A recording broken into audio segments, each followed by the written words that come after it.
Eu sou a Bela Rocha. E eu sou a Pri Lopes. E juntas somos a Interligadas, onde tudo que tem liga com a psicologia, a gente traz para cá, para a gente aprender um pouquinho, conversar e se divertir também. Hoje tem uma convidada muito especial, muito querida, que é a Karen. Bem-vinda.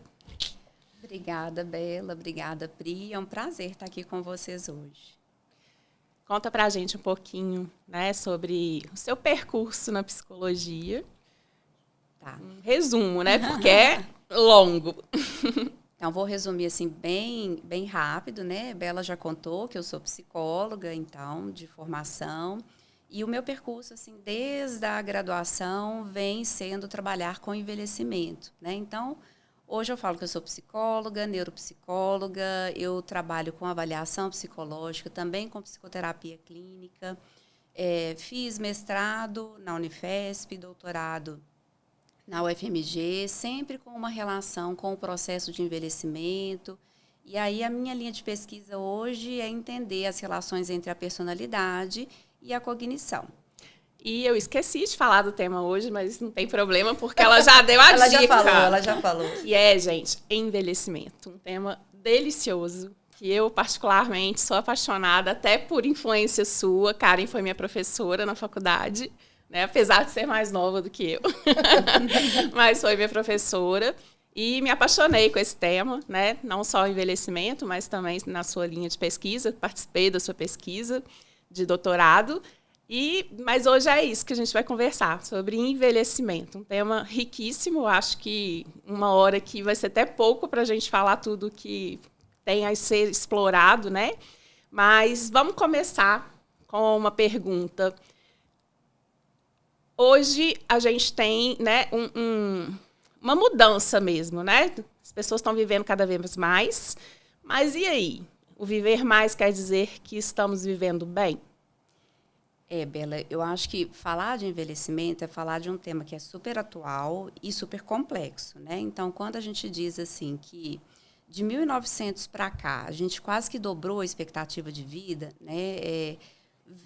Essa fala ela vem carregada de um monte de questões que, igual você falou, assim, vamos levar um tempo grande para poder explorar. Mas vamos tentar aqui falar um pouquinho sobre isso e explorar o que der, né? Nesse sentido.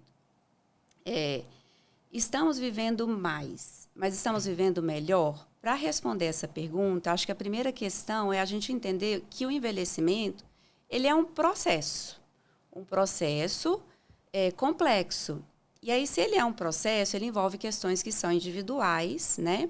Questões que são também sociais e questões que são da natureza biológica do ser humano, que não tem como a gente negar, né? O tempo ele passa para todos nós, ele é inexorável, inevitável, e por mais que a ciência ela busque, né, assim, formas da gente preservar esse biológico, ele vai caminhar. Então, estamos vivendo mais, sim, né, assim, mas a gente não conseguiu parar o tempo de envelhecimento que a gente tem, né? E esse tempo de envelhecimento ele é influenciado por vários fatores, né? Vários fatores que são individuais de cada um, que tem a ver também com o ambiente em que a gente está inserido, tem a ver com hábitos de vida, e aí eu acho que dá para a gente explorar um pouquinho essas questões, né? Você falou, cara, assim, dessa questão, né? Tem uma questão até biológica de cada um, né? Então, assim, tem um peso da genética, claro, né? Mas tem alguma orientação que a gente, assim, dá para driblar um pouco da genética ou não? A genética sempre pesa mais do que, por exemplo, um hábito, a parte social mesmo, convívio familiar, ou tem formas, tem alternativas para a gente dar conta disso? Pri, eu acho que você trouxe uma questão que passa até pelo senso comum, né? As pessoas às vezes acham mesmo que a genética ela é inexorável, enfim, que não tem como mudar. E hoje a gente já tem muitas pesquisas que mostram que a gente ter os genes específicos para um tipo de desenvolvimento nosso não é algo que é taxativo para o resto da vida. Existe um aspecto que é muito investigado hoje, que é a epigenética. Então, eu costumo explicar para os meus alunos que o DNA, ele é como se fosse um grande livro de receitas, em que as páginas elas estão todas fechadinhas, né, lá dentro do código genético. E que elas vão ser abertas na medida em que elas precisam ser lidas, né? As proteínas que estão ali para serem construídas vão ser transcritas, tá? Só que o que vai dizer se a gente vai abrir ou não, né? Assim, um gene específico para ser transcrito, para ele ser expresso, que é a forma como a gente fala, né? Mais técnica, são marcas que estão do lado de fora, como se fossem assim, pequenos cadeados, né? Que podem estar abertos ou não. Essas marcas são marcas que a gente chama de epigenéticas, estão fora da genética, né? Assim, fora ali da escrita do DNA. E hoje, graças a Deus, a gente já sabe assim, que tem muitos hábitos, muitas coisas que podem interferir nessas marcas epigenéticas. Então, eu carregar um gene específico, fazer um exame de DNA e saber que eu tenho um gene para uma doença X, não é uma via de regra de que aquela doença ela vai ser expressa. Não é determinista. Não é determinista, né? Assim, de que aquela doença vai acontecer em mim. Né? E aí a gente tem várias pesquisas que mostram isso, que às vezes alimentação, às vezes exercício físico, por várias questões biológicas que estão envolvidas nesses processos, podem alterar, né, essas marcas epigenéticas para a expressão desses genes aí. Pegando um gancho nesse assunto de epigenética, tem os fatores de personalidade, né, que também sabemos que podem influenciar na forma como o envelhecimento vai acontecer. Eles estão determinados também geneticamente. Se eu estiver falando alguma coisa errada, me corrige, porque eu estou aqui lembrando da aula. São determinados geneticamente, mas como você disse, não é determinante. Fazer uma mudança, vamos falar, brusca, acredito eu que não seja possível, mas modular um pouco essa questão da personalidade e trabalhar isso, principalmente em terapia, é um ganho também, não é? Nossa, demais, né? Então, assim, acho que você está trazendo um aspecto, Bela, também que as pessoas, às vezes, não têm tanta ideia e, às vezes, tem uma crença, né, assim, de que a nossa personalidade, ela é determinada também ao longo da vida. Uma vez que eu formei ela, eu não posso mudar. Uhum. E as pesquisas longitudinais, inclusive, no processo de personalidade, elas mostram que os nossos fatores, eles podem ser modulados ao longo do tempo, né? Então, eu não sou a mesma pessoa hoje, aqui com os meus 40 e poucos anos, do que eu era quando eu tinha 20 anos, né? Então, várias questões que foram acontecendo ao longo da vida, né? Várias coisas vão me ajudando a mudar os meus aspectos, né?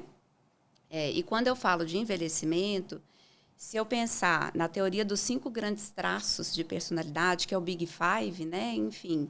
Vamos falar quais são eles, só para as pessoas saberem. Boa ideia, né, Bela? Sim. Então, a gente tem um acrônimo que chama OCEAN, né, em inglês, né? Que é até um acrônimo bonito que vai falar, assim, dessa grandiosidade e de extensão assim dos 5 grandes fatores e como ele pode ser diverso em todos nós, né? Apesar da gente ter 5. Então, a forma como eles se expressam em mim, a forma como eles se expressam na Bela, em você, Pri, sempre vai ser diferente, tá? Então, a gente vai ter a abertura, né? A abertura da experiência é um fator que vai falar de como a gente se implica nas coisas que aparecem na vida, a curiosidade que a gente tem intelectual, a curiosidade para vivenciar coisas novas, para experimentar, né? Enfim. A gente vai ter a extroversão, que é um fator que fala muito das nossas relações sociais, interpessoais, o quanto que a gente é aberto a isso, direcionado a isso, né? A Bela, eu sei que é super extrovertida, super social, mas tem pessoas que são um pouco menos, que precisam menos, né? Dessa troca social. Então, a abertura, a extroversão, a conscienciosidade, que é um outro fator que vai falar do quanto o nosso comportamento ele é direcionado à meta, né? Do quanto que a gente consegue, sem ninguém cobrar a gente ter comportamentos e organizações para dar conta de cumprir objetivos direcionados à meta, né? Então, falamos aqui de abertura, amabilidade, extroversão, conscienciosidade, agora a amabilidade, que é um fator de personalidade que tem a ver com o quanto a gente se conecta com o outro, né? O quanto a gente se direciona a estar junto e a viver a dor do outro e a ser a ser amável, aí eu estou repetindo, né? A ser carinhoso com o outro, né? Assim, Ser empático também, isso, né? essa é a palavra, É. empatia, né? Eu acho que tem muito a ver com amabilidade. E o último é o neuroticismo, né? O neuroticismo é um fator de personalidade que talvez tenha um impacto grande no processo de envelhecimento. Vou falar de outros dois, que é a conscienciosidade, a amabilidade e a abertura também, né? Mas o neuroticismo ele tem a ver com o quanto a gente sofre emocionalmente com o que a vida apresenta para nós. Então, ele vai falar da nossa capacidade de estabilidade emocional frente às situações que a gente enfrenta, né? Por que ele impacta no processo de envelhecimento? Porque se eu sofro mais na medida em que as coisas acontecem para mim, né? Então, por exemplo, digamos que eu e a Bela tenhamos o neuroticismo em intensidades diferentes, né? Eu tenho mais neuroticismo e a Bela tem menos neuroticismo. Se a gente vivenciar a mesma situação, talvez, né, Bela não sofra tanto quanto eu vou sofrer. Então, aí dizendo, né, assim, dessa questão, desse impacto que a gente tem, que é biopsicossocial no envelhecimento, certo? Então, vivemos a mesma situação. Então, é um aspecto que é social, certo? Mas se eu fico muito impactada emocionalmente, isso vai me desestruturar, isso vai provocar a liberação de vários hormônios dentro de mim, como, por exemplo, o cortisol, que são hormônios que são inflamatórios, né? Aí eu entro na parte biológica do processo de envelhecimento, que cronicamente vai ter um impacto aí. Mas eu acho que eu fugi da pergunta, né, Bela? Que você tinha falado da personalidade. Não, você respondeu totalmente. Não, você respondeu, mas eu acho que é importante a gente falar muito desses três, né? Sim. E não sei, se eu pudesse escolher, eu acho que o abertura é bem significativo também, né, para o processo de envelhecimento. E que deveria ser trabalhado, que é exatamente a experiência, coisas novas, que pode ser, que estou pensando aqui, que venha também, fique relacionado com propósitos, né, que a gente tem também, no sentido de o que fazer depois de uma aposentadoria, né? A gente vê um declínio enorme, né, de pessoas depois que aposentam e não tem abertura para fazer coisas novas, para estudar, para aprender algo. Sim. Nossa, demais. E aí você está me lembrando de uma outra questão que é importante a gente tratar, que é a neuroplasticidade. Sim. Reserva cognitiva, né? Enfim. Então, por exemplo, na minha pesquisa de doutorado, o que a gente conseguiu perceber com muita força é a relação, realmente, da abertura, tá? Com uma maior cognição dos participantes lá da pesquisa. E isso quer dizer que, se a gente tem... Lembrando que o envelhecimento é um processo construído ao longo do tempo, então o envelhecimento ele não começa aos 60. Ele começa décadas antes da gente fazer 60 anos, né? Então, toda a escolha, tudo que a gente faz ao longo desse tempo vai impactar em como a gente chega lá depois dos 60, né? Então, se eu estou falando de ter, ao longo dessas décadas anteriores, um comportamento que me permite conhecer coisas novas, viver coisas novas, adquirir hábitos novos, em que eu não sigo estritamente a mesma rotina o tempo inteiro, é como se eu tivesse um portfólio mais diverso para enfrentar tudo aquilo que eu preciso enfrentar ali aos 60 anos, né? Ou depois, né? E aí eu vou entrar no conceito de neuroplasticidade. O que é a neuroplasticidade? Que a gente fala tanto, né? E hoje está um termo tão banalizado, né? A neuroplasticidade ela pode ser tanto positiva quanto negativa. Todo mundo acha que neuroplasticidade é ótima, só bom, né? só boa. Então, quando eu falo isso em sala de aula, os alunos escutam eu falando isso, assim, eu vejo as carinhas de interrogação, né? Assim, às vezes os olhos um pouco aumentados, assim, porque a gente pode também fazer plasticidade negativa, criar hábitos que são ruins para nós, né? Então, quando eu falo de neuroplasticidade, eu vou dar aqui uma analogia para vocês. É como a gente pensar numa grande floresta densa, em que todo hábito novo que eu tenho, todo pensamento, toda memória que eu formo, abrisse uma nova trilha nessa floresta. E aí eu consigo passar melhor, certo? Se eu reforço essa trilha, passo várias vezes por esse caminho, essa trilha ela vai ficar uma trilha mais difícil de ser novamente povoada por aquela mata densa. Se eu não faço, né, assim, uma reutilização daquela trilha, facilmente ela vai ser perdida, né? Então, a primeira coisa é que neuroplasticidade ela tem a ver com a repetição de comportamentos, ela tem a ver com a gente conseguir formar novos comportamentos, porque se eu perder uma trilha e tiver outras trilhas ali para chegar no mesmo caminho, eu posso simplesmente optar por uma segunda trilha, né? Então, se eu formo também hábitos que são ruins, né, eles da mesma forma podem ficar ali como trilhas que vão ser fortes e difíceis de serem mudadas, né? Então, são as crenças aí também, né? Perfeito. TCC. Isso, Bela. As crenças arraigadas, né, Bela? Enfim. Então, assim, por isso que a gente também não pode nem prever na psicoterapia, né, Bela? Assim, quanto tempo que muda-se a ansiedade, quanto tempo que muda-se uma depressão. Porque depende de cada pessoa, depende dessa plasticidade neuronal, do quanto que aquela trilha ela está, né, de fato, bem estabelecida ou não. Mas voltando para a abertura e voltando aqui para o processo de envelhecimento, se ao longo da vida eu faço muitas trilhas, eu tenho muitos hábitos, eu consigo criar várias estratégias diferentes para enfrentar situações, né? Quando eu chegar lá no envelhecimento, eu vou ter vários caminhos possíveis, né, de serem seguidos e não somente um, mesmo que esse um esteja muito bem estabelecido, né?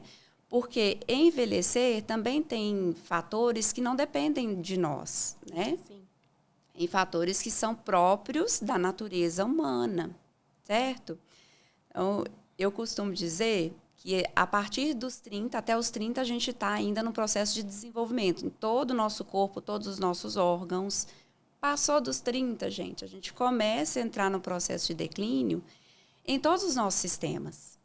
Né? Então, sistema renal, sistema digestivo, certo? Sistema neuronal, enfim. Então, a gente começa ali num processo de declínio. E se eu tenho, né, um processo de neuroplasticidade ali bem formado, com várias trilhas nessa grande floresta densa, eu vou ter vários caminhos para enfrentar possíveis problemas que possam acontecer lá na frente, né?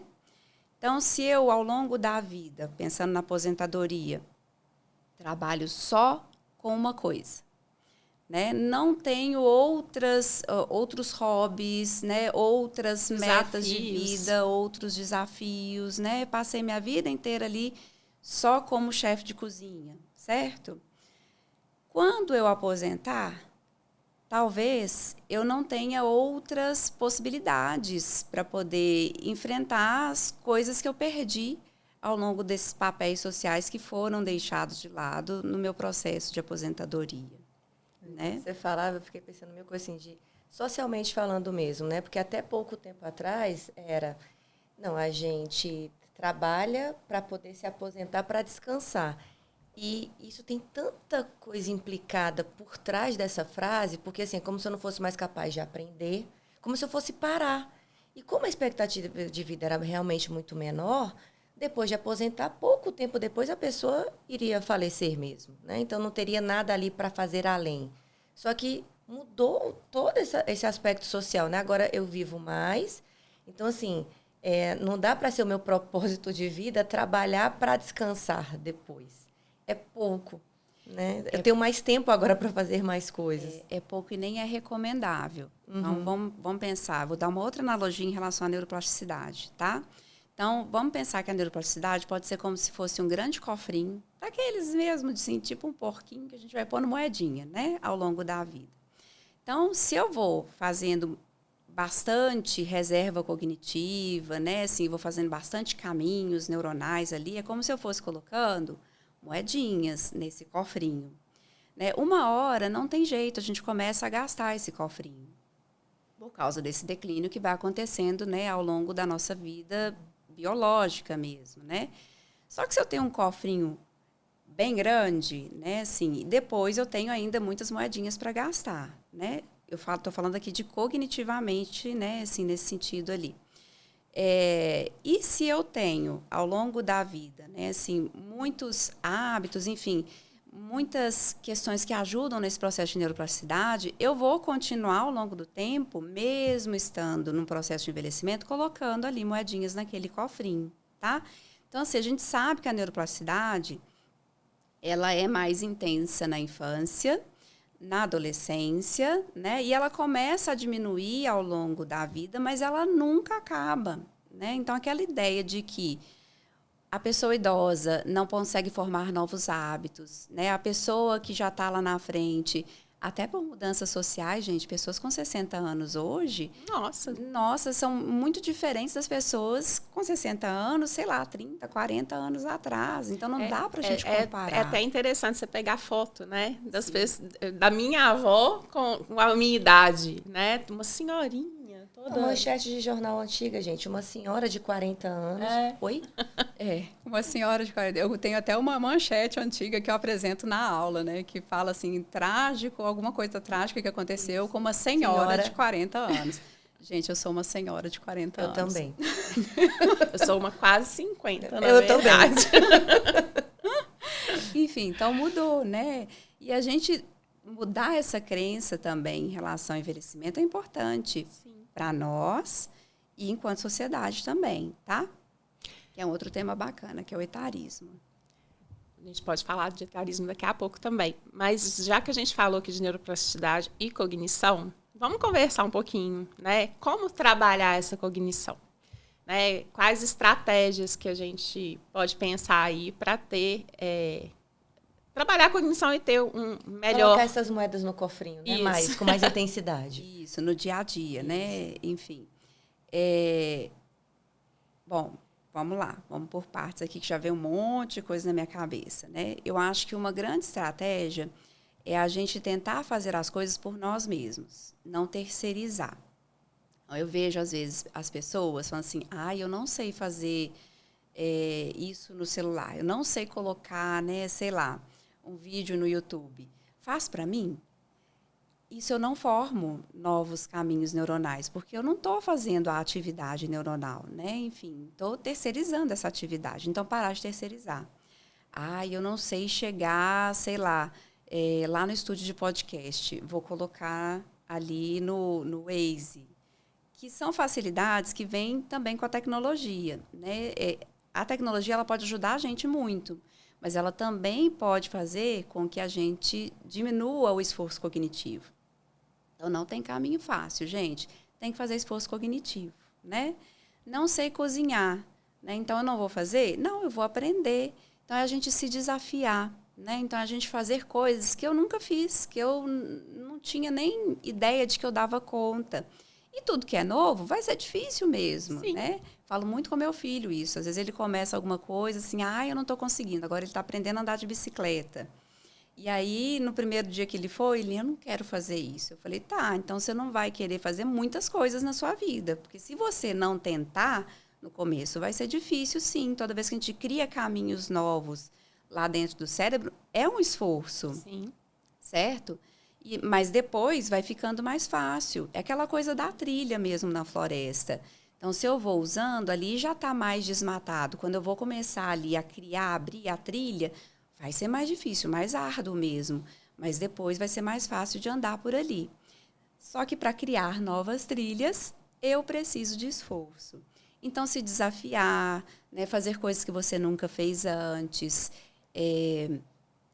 tentar, né, assim, hábitos novos. Então, por exemplo, se eu escovo o dente com a mão direita, estou falando que a gente vai ser hábil em escovar com a mão esquerda, mas experimentar para ver como é que é, né? Enfim, começar um caminho novo nesse sentido. Jogos também, né? Jogos cognitivos. Aí a tecnologia pode ser legal, né? Então, eu posso instalar, às vezes, alguma coisa aqui no meu celular, que são jogos que eu nunca fiz, né? E vou fazer. Na medida em que vai ficando fácil, eu devo partir para outro. Porque tem gente que vira e fala assim, para fazer reserva cognitiva, eu tenho que fazer palavra cruzada. Antigamente era o que tinha. Era o que tinha, né? Assim, mas tem gradações, hoje... gente. Tem fácil, médio e difícil. Tem fácil, médio, difícil, mas aí entra uma outra questão também. Como que eu faço para formar reserva cognitiva melhor? Eu tenho que buscar coisas que são prazerosas. Então, Pri, se eu não gosto de palavras cruzadas, aquilo ali vai ser mais estressante do que, de fato, né, algo que vai me ajudar a construir reserva cognitiva. Né? Então, eu preciso buscar coisas que me dão prazer também, na medida do possível. Né? Andar de bicicleta, por exemplo, no caso do meu filho, depois que a gente consegue aprender, é super prazeroso. Né? Vai ser um encontro de família, a gente vai conseguir sair todo mundo junto. Então, assim, vão ter coisas envolvidas ali que vão me ajudar nesse sentido. Então, eu vejo, às vezes, as pessoas falando assim, eu vou colocar minha mãe ali numa oficina de música para ela construir reserva cognitiva. E, às vezes, a pessoa nunca gostou de música, não gosta de cantar. Enfim, aquilo ali não vai ser positivo. Então, eu preciso desenvolver, criar novos hábitos. E por isso que eu falo assim, buscar hobbies que você gosta, né? Então, assim, a tecnologia, fazer exercícios, jogos, né, também podem ser saudáveis na medida em que eu faço aquilo de uma forma que é prazerosa. Sim. Foi, inclusive, meu tema de mestrado, né? Assim, atividades prazerosas para ajudar a parte cognitiva. Né? É o autoconhecimento também, tudo, né? Volta para o autoconhecimento. Né? Quando eu sei exatamente quem eu sou, o que eu gosto de fazer, eu consigo mais facilmente encontrar os caminhos. É claro que tem que ter disciplina para, né? Vai ser difícil, eu gosto, mas vai ser difícil, mas quando eu sei exatamente o que eu quero, quem eu sou, e que muda ao longo do tempo, ok, mas se eu faço esse exercício contínuo, fica mais fácil fazer essas escolhas também. Com certeza, né? Na hora que você estava falando da questão da cognição, eu lembrei da minha avó. Minha avó está com 92 anos. Olha, só que bacana. E tem hora, principalmente depois de estudar envelhecimento, o meu comportamento com ela mudou muito, né? A minha avó, se você pegar o copo e colocar na boca dela, ela adora. Se alguém fizer isso, ela vai, assim, amar, entende? E todo mundo tende a fazer isso por ela. Então, vai almoçar, o arroz, o feijão tá na frente. Ela, põe pra mim. E eu vi que a minha família acha que eu sou péssima com a minha avó. Porque eu falo, não, vó, você pode colocar. Mas tadinha serve pra ela. Não, gente, não é tadinha, é o contrário. Ela é capaz de colocar o arroz e feijão e é importante que ela faça esses movimentos, né? As pessoas acham que... eu queria falar um pouquinho sobre isso, assim, desse tratamento até de infantilizar também o idoso, né? Em alguns momentos, e tratar como uma criança, sendo que não, gente. Tem limitações? Sim. Né? Tem um declínio? Tem, mas cognitivamente eles podem sim fazer muitas coisas, né? Perfeito, Bela. E aí na sua fala tem duas coisas juntas, né? Primeiro, porque é gostoso mesmo. Quem não gosta de ser cuidado, né? Assim, então, a gente, dentro de nós, existe essa lei do menor esforço mesmo, né? É difícil, né? A gente ter essa persistência, que tem muito a ver com a conscienciosidade, viu, gente, também, que é um traço de personalidade que é protetor. Então, ou seja, é natural, né, as pessoas idosas irem se acomodando nesse sentido. Eu falo assim, que ir para academia, gente, não é gostoso. Vamos falar a verdade? Assim, quem gosta de ir para academia, eu acho que talvez seja, sei lá, 5%, 10% da população, né? O restante, meros... A negociação é contínua. Né? E é cognitiva, sim, né? Eu falo assim, não Para que eu vou sair de casa para eu ficar cansada, né? Eu falo assim, só isso... Para sentir dor, né? Então, ou seja, eu faço dentro de mim, né, e falo que eu comecei a fazer academia e tudo, e você sai doendo, né, assim, mas é melhor sentir a dor do esforço do músculo ter trabalhado do que sentir a dor na coluna para baixar, porque eu não estou conseguindo fazer aquele movimento, né? Então, ou seja... O que dói mais, né? É o que dói mais, né? Então, ou seja, voltando àquela questão do processo, nesse sentido, tá? E aí, a gente precisa ajudar as pessoas idosas também a trabalhar o que a gente chama de funcionalidade, né? Que é a nossa capacidade de fazer ações no dia a dia, as atividades básicas do dia a dia, as atividades instrumentais, que que talvez por essa lei do menor esforço e esse envelhecimento, esse declínio que vai acontecendo, o processo nosso de caminhada no envelhecimento ao longo da vida, a gente vai diminuindo, né? E aí, qual é a segunda coisa? A segunda coisa é exatamente o etarismo. Estou usando a palavra etarismo porque ela é mais comum, mas hoje a recomendação é que a gente chame de idadismo, tá? Por quê? O que é o idadismo? É um preconceito, ou seja, uma ideia, uma crença que a gente tem em relação à idade, tá? Que não afeta só os idosos, não. A gente tem isso em relação ao adolescente. Fala assim, ai, adolescente é chato. Então, a gente está falando, assim, de um pré-julgamento em relação a uma faixa etária. Todo adolescente é chato? Nem todo, né? Enfim, tem algumas questões ali que até quando a gente entende o processo de adolescência, a gente até entende que faz parte e que é saudável eles terem aquele tipo de comportamento. Enfim. E aí o idadismo em relação às pessoas idosas pega mais, porque pode fazer com que as pessoas tenham a crença de que ser uma pessoa com mais idade faz com que automaticamente ela tenha menos capacidade para realizar um monte de coisas, né? E aí junta com a lei do menor esforço. Todo mundo faz por ela o pegar o copo d'água, né? Enfim, e aí é gostoso mesmo receber né? esse carinho, retroalimenta essa questão. E aí o que acontece com o processo de declínio? Acelera. A curva, que seria uma curva mais suave, com maior qualidade de vida, fica uma curva mais inclinada, né? E com menor qualidade de vida. Certo? Só um recado. Tá vendo, né, família? Vai aqui pra família. Tá vendo, né, família?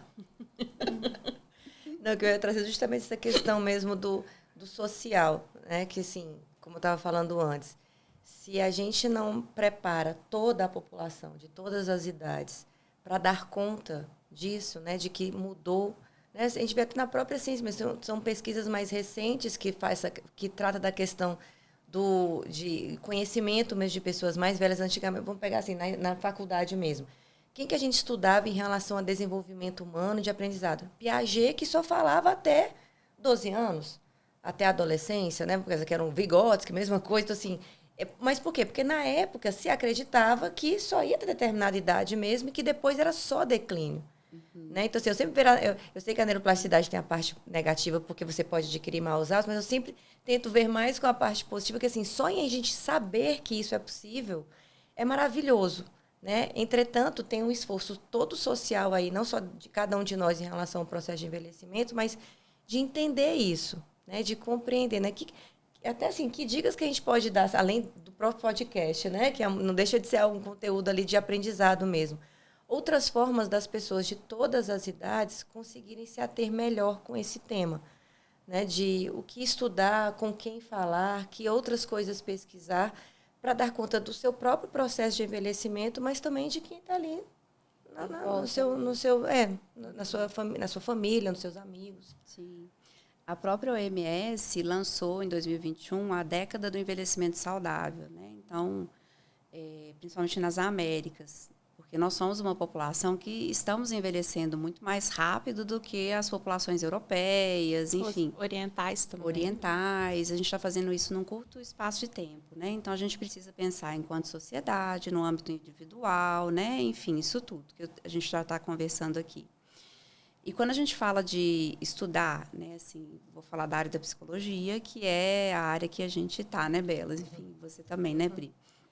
Então, eu gosto mais de pensar no Erik Erikson, né, e na teoria, por exemplo, nas teorias do Jung. Foram, assim, duas pessoas que, para mim, eles trouxeram dentro da teoria deles essa questão de que não acabou ali, quando a pessoa vira adulto. Existem outras fases, né, assim, psicológicas em relação ao envelhecimento, que tem a ver com o propósito de vida, que a Bela falou, ressignificações dessa vida toda vivida, né, desse processo de continuar se construindo enquanto ser humano, né? Jung, ele fala de uma não é uma teoria, fugiu a palavra agora, né?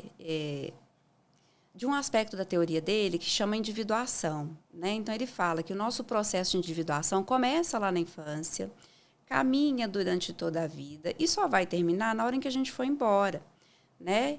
O Erik Erikson, ele também fala do processo do ser humano enquanto processo mesmo, né? E eu acho que isso tem ali uma relação muito forte com a neurociência nesse sentido, de que a gente está o tempo inteiro em construção e que depende de nós, né, assim, da gente conseguir observar esse processo para que a gente possa ir construindo ele ao longo do tempo, né?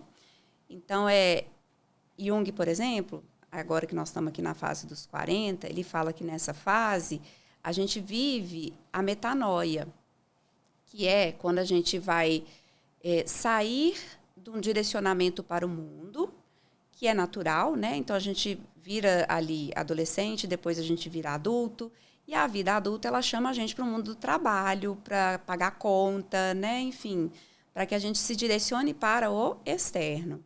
E na metanoia, a gente começa a refletir. Não sei se vocês estão vivendo isso, gente, mas eu também me vejo já nesse processo, há alguns anos, né? Exatamente.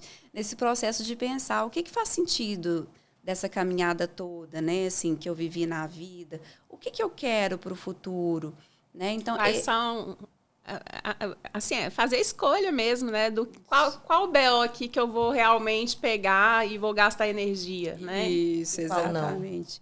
Qual não? Qual não, né? Enfim, e aí a gente vai voltar para o nosso mundo interno, né?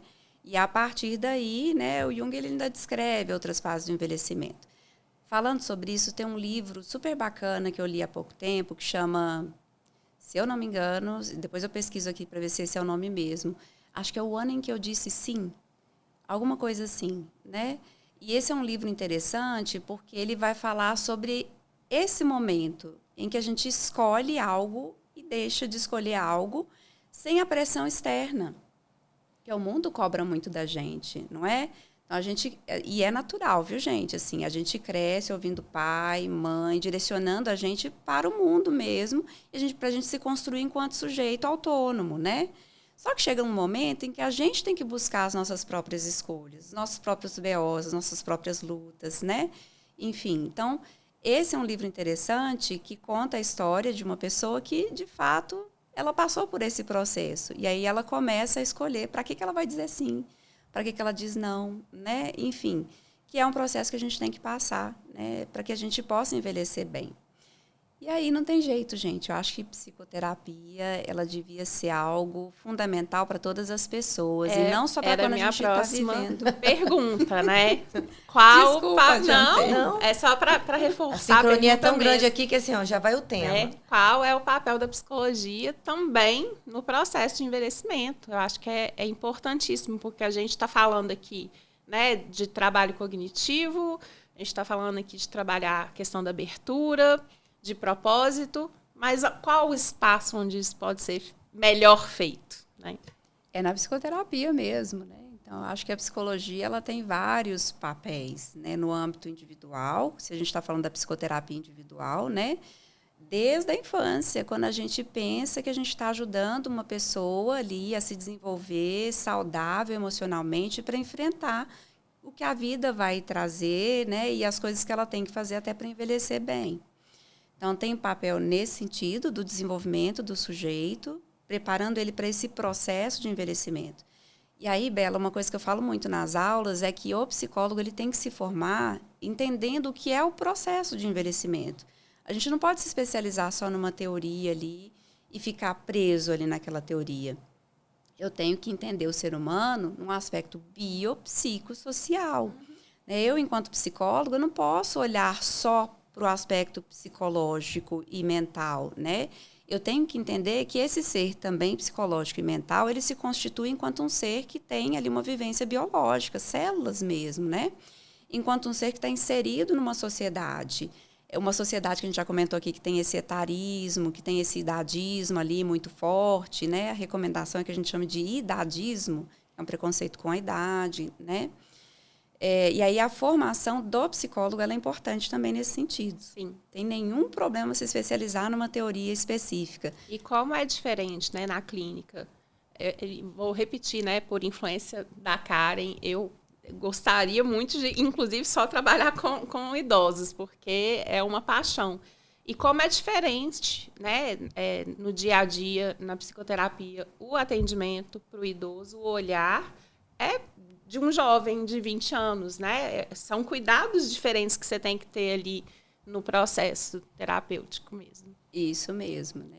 E até assim, porque as pessoas idosas de hoje, elas nasceram lá no início de 1940, né? Na metade ali dos anos de 1900. A forma de casamento era diferente. Tudo, né? E eu falo assim, somos aqui pessoas, né, que lutam muito, ainda mais nesses períodos dessas coisas horrendas acontecendo, né, sobre a questão da mulher, mas eu não posso chegar com essa fala minha, né, atual, digamos, para um idoso. É muito diferente, né? A forma onde ela conheceu o companheiro dela, a forma como eles conduziram essa vida a dois.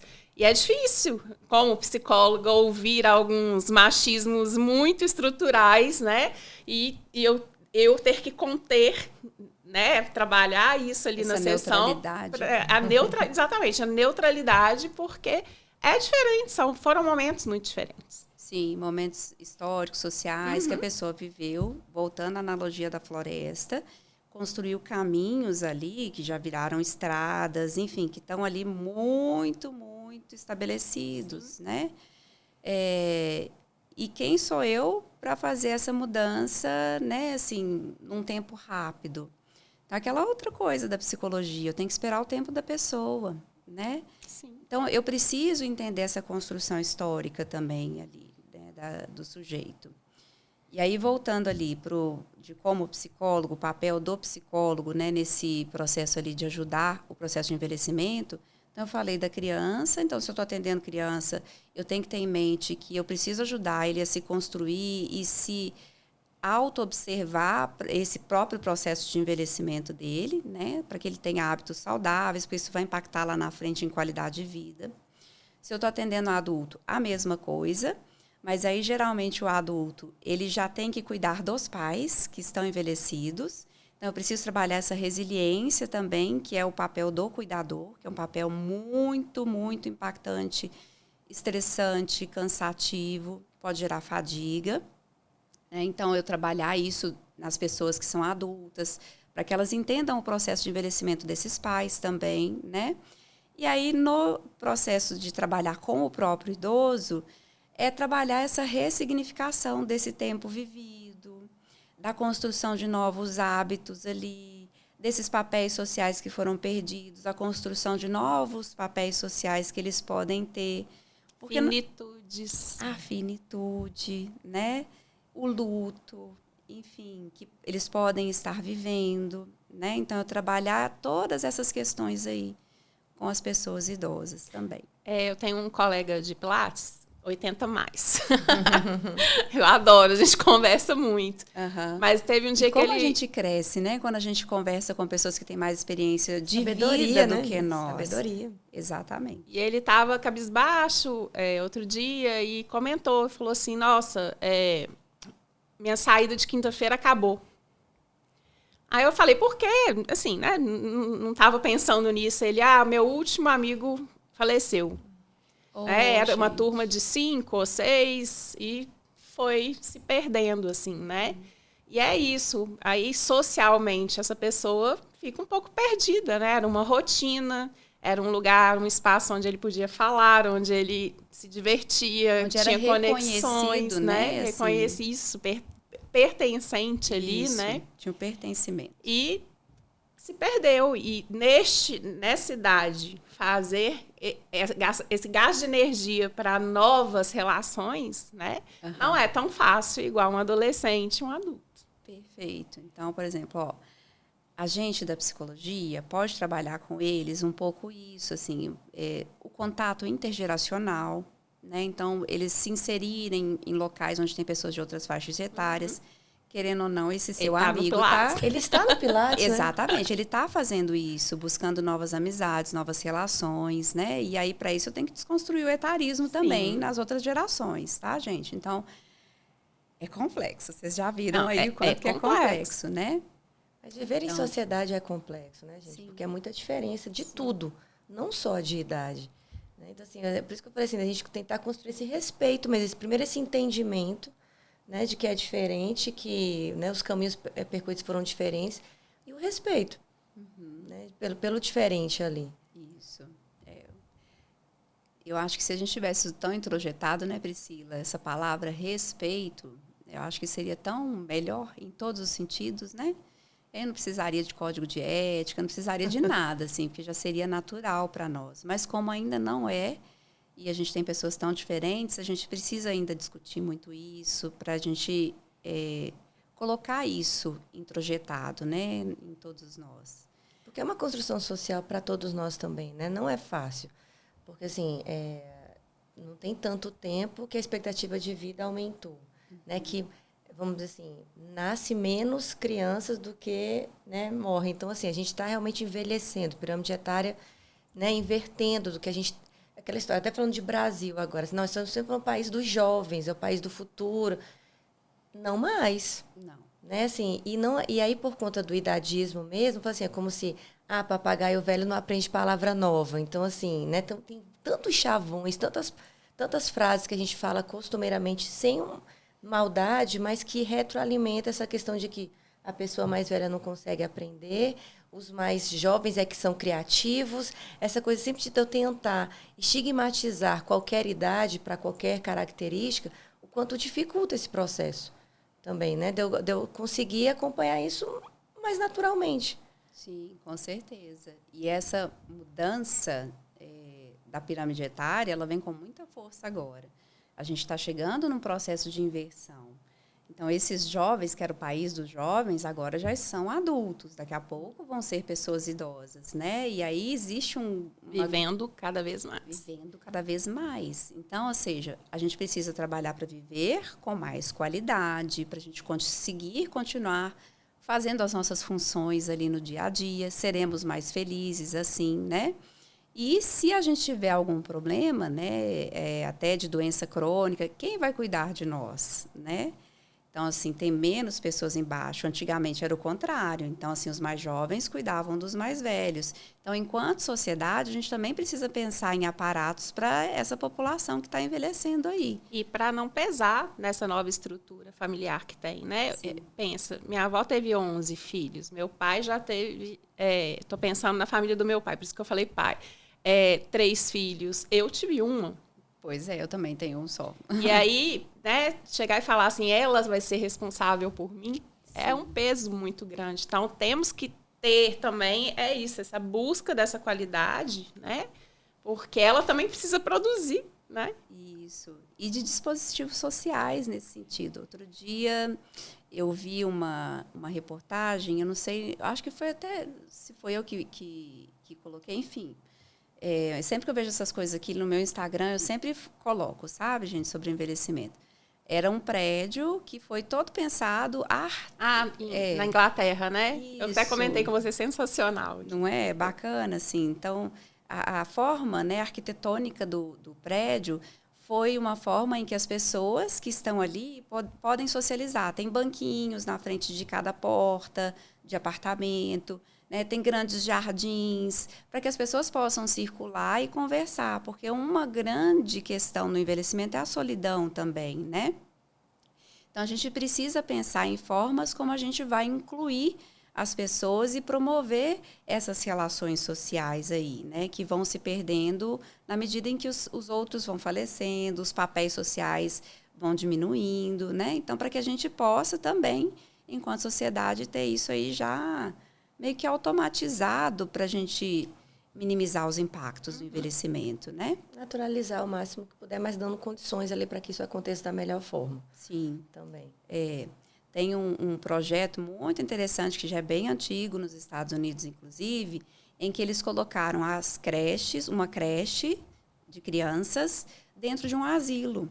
Nossa, que E bacana. aí, as pessoas idosas que moram ali naquele asilo, elas cuidam das crianças, elas têm Olha que coisa momentos para cuidar maravilhosa das isso. crianças, sabe? Assim, então, isso faz com que tenha um contato intergeracional, desconstrói, né, aquela crença das crianças que vem ali nesse processo da infância de construir o idadismo, né? Enfim. E eu ainda estou promovendo propósito para as pessoas idosas, ainda estou promovendo ali Trabalho alegria, cognitivo. exercício cognitivo, então muitas coisas. Então, assim, existem ferramentas que é possível implementar, da gente pensar, né? Assim, como que a gente pode fazer enquanto pessoas que estão dentro de uma sociedade. E, gente, não necessariamente, por exemplo, um projeto desse precisa ficar só em uma classe social elevada. Dá para a gente pensar, né, em projetos semelhantes em que a gente consegue implementar, às vezes, em pessoas com menos condições socioeconômicas, certo? E veio aqui o estágio que eu fiz, né, com você na casa de longa permanência, que existe um preconceito enorme, né? Aí eu não vou deixar nunca um familiar meu numa casa de... Ainda usam o termo asilo, né? Esse abandono e essa crítica. E confesso que antes de eu conhecer, eu tinha um pouco também de... preconceito a palavra mesmo, né? Dessa questão do associar ao abandono, a família desistiu. E estando lá, a gente vê que é muito diferente, né? Como que a pessoa, fala, obviamente, em casa, não vai ter estímulo, ela não vai ter convivência social que ali existe, muita convivência, né? A relação social deles é muito intensa. Óbvio que eu estou falando de uma casa referência, mas tinha fisioterapia, fono, psicóloga, artes, música. Falta atividade para esses idosos. E como que é importante isso, né? Muitas vezes coloca um cuidador ali, fica só o cuidador no celular, o idoso do lado, e nem interação tem com essa pessoa. Aí a gente já está falando de um outro tipo de envelhecimento, né? A gente tem o envelhecimento que é o envelhecimento saudável, que é o esperado, né? Assim, segue o curso programado, digamos assim, que não vai gerar um impacto nessas atividades de vida diária, a gente vai continuar produtivo, enfim. E a gente tem um envelhecimento que foge ao padrão saudável, né? Então, que a pessoa ela Mas entra lá no tinham processo de pessoas declínio. que iam por opção também, Sim, né? Sim, mas era menos. Menos, né? com Enfim, certeza. E aí, talvez por uma questão ali de organização familiar, né? Assim, por não ter onde ficar, enfim. Não, e não querer ficar sozinho. Isso. E, às vezes, buscar o contato com Sim. outros, né? Por escolha. Isso é bacana. Mas quando a gente tem o envelhecimento no declínio cognitivo, que aí o termo pejorativo que acho que é mais comum é demência, né? Enfim, que a gente vai ter, né, para vocês poderem entender. Hoje a gente chama isso de transtorno neurocognitivo maior, tá?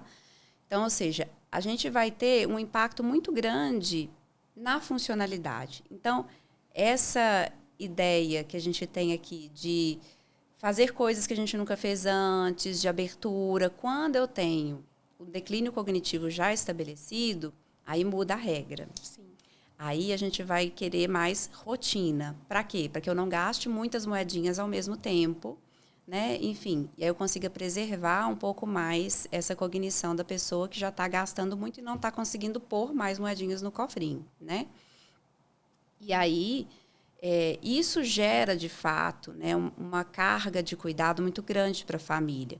E, às vezes, é uma família que está ainda trabalhando, que ainda não consegue ficar em casa 100%, né? E aí, se essa pessoa idosa, ela fica sozinha na casa, sem alguém para conversar, sem alguém para tomar conta dela, imagina o risco que ela está correndo ali também, né?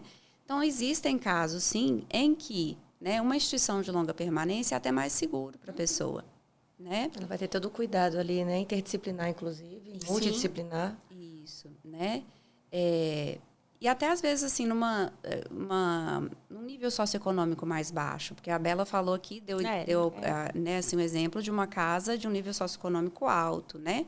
Mas se eu tenho um nível socioeconômico baixo, assim, a pessoa que está ali sendo cuidada pela família, a pessoa da família às vezes ela tem que sair para trabalhar o dia inteiro. E a pessoa ela fica ali sem cuidados, né? Assim, às vezes até correndo risco de vida, né? Então, às vezes, uma instituição de longa permanência, pelo menos vai ter gente ali 24 horas, né, olhando por ela, cuidando. Tem problemas? Tem também. Não é só, a gente não pode romantizar. Não são só flores. Não são só flores, né? E aí a gente, enquanto família que colocou, né, uma pessoa numa instituição de longa permanência, tem que estar o tempo inteiro atento para ver se essa pessoa está sendo bem cuidada mesmo, porque eu tenho cuidadores e cuidadores, né? Enfim, se ela está recebendo a medicação, se ela está recebendo o estímulo que é necessário, que é possível para aquela casa dar, né? Então, eu preciso estar atento ali. E aí eu sempre falo, às vezes as famílias me procuram para ajudar, escolher e tudo assim. Algumas dicas que eu dou escolha uma instituição que ela não coloca horário para você visitar. Você pode chegar a qualquer momento. A qualquer momento, né? Em qualquer horário do dia, né? Por quê? Porque quando você tem uma instituição que é aberta nesse sentido, é uma instituição que realmente está cuidando, né, de uma forma em que ela não quer esconder nada. Enfim. Certo? Então, assim, escolha uma instituição que tenha, talvez, assim, que você perceba na hora em que você chega lá para visitar, que as pessoas são amáveis, são carinhosas, né? Que as pessoas, elas são acolhedoras, certo? E que não infantilizam o idoso, que não vão tratar assim, ai, que senhorinha mais fofinha, bonitinha, igual a gente fala com criança. Porque ali tem uma história... as crianças gostam, gente, da participação. Não ia nem entrar nesse mérito. Só fechei parênteses. Exatamente. Mas isso é verdade. A gente nem deve tratar as crianças assim. Até para desenvolver a linguagem das crianças, a gente consegue... A fonoaudiologia é até melhor para falar isso, né? Mas o que eles estudam falam que quando a gente conversa de igual para igual com a criança, ela desenvolve a linguagem melhor. Né? Mas se é um cuidador que trata uma pessoa idosa, que tem uma história de vida, gente... que a gente precisa respeitar, valorizar, né? Que a gente precisa entender que é um adulto ali, certo? Mesmo que esse adulto esteja num processo de declínio, às vezes não entenda mais as coisas tão bem quanto entendia, mas se eu infantilizo, estou cometendo idadismo, né? É um preconceito, um julgamento de que o idoso ele volta a ser criança, e não é, ele tem uma história de vida ali que eu preciso reverenciar, talvez, sim, né? Nesse sentido. Então, assim, observe como que as pessoas conversam ali com as pessoas idosas também para você escolher. Se é uma casa que tem estrutura, que dá alimentação adequada, enfim, isso tudo. O tempo está acabando. Ai, pois é. Eu ficaria aqui horas e horas. Mas com esse assunto, com esse tema... Gente, eu acho que é inesgotável, né? E se deixar eu também, gente. Então, vocês me coordenam aí para falar quando tá bom. Não, pois é, mas agora chegamos ao fim. Mas eu queria que você desse um último recado, alguma dica, orientação. É um tema muito vasto, eu sei disso. Demos várias dicas aqui durante a nossa conversa. Mas tem alguma mensagem que você acredita que é importante, que as pessoas que estão vendo e ouvindo a gente, independente da idade, né, que é importante que elas ouçam? A gente está próximo do Dia da Mulher, né? Amanhã é o Dia da Mulher. Eu acho que talvez o recado seria, então, para nós que somos mulheres, estamos no processo de envelhecimento, que a gente se cuide, né? E se cuide muito, principalmente quando a gente entra nesse processo de 40 mais, 50 mais, que aí a gente vai ter questões que são biológicas muito intensas, que aí vem com a menopausa, enfim...